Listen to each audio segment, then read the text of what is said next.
Le cerveau est le centre de coordination de toute l'activité linguistique. Il contrôle à la fois la production de la cognition linguistique et la signification, et les mécanismes de la production de paroles.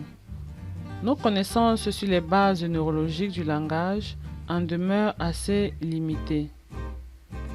Chez une grande majorité de personnes, le traitement du langage se situe dans l'hémisphère gauche, que ces personnes soient droitières ou gauchères. Chez les droitiers, seuls 4% de personnes ont un langage traité dans l'hémisphère droit. Et ce pourcentage augmente mais reste faible chez les ambidextres, entre parenthèses, capacité pour une personne d'être aussi habile avec les deux bras, 15%, et les gauchers, 27%. En grand 5, nous parlons de la notion du langage et pensée, essai du langage et communication.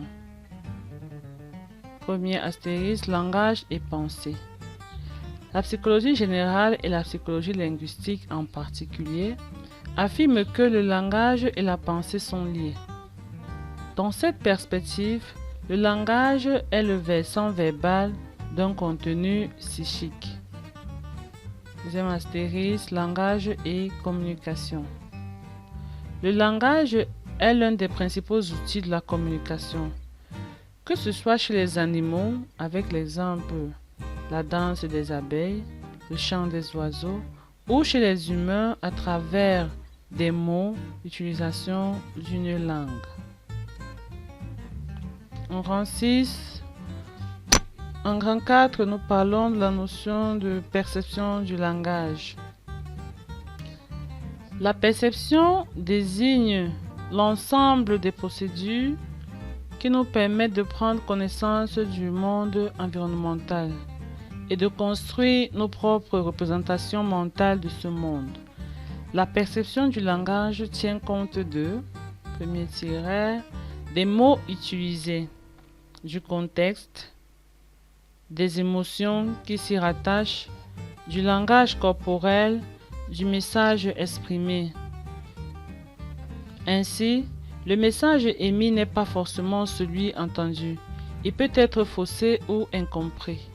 Nous pouvons aussi délibérément choisir de mentir ou inconsciemment introduire des erreurs dans le message reçu par l'interlocuteur. En grand 5, nous parlons de la notion du langage, toujours par la suite.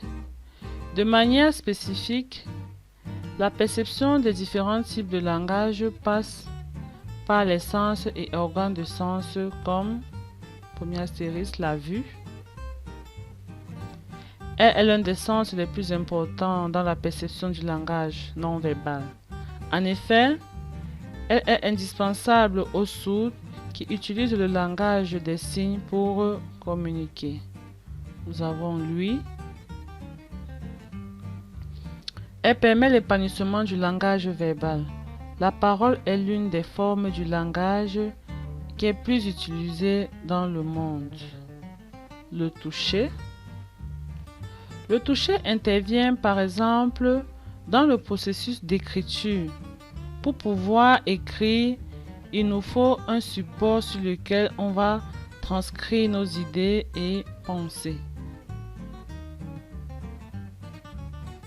Ainsi se termine le chapitre sur le langage avec des références bibliographiques suivantes.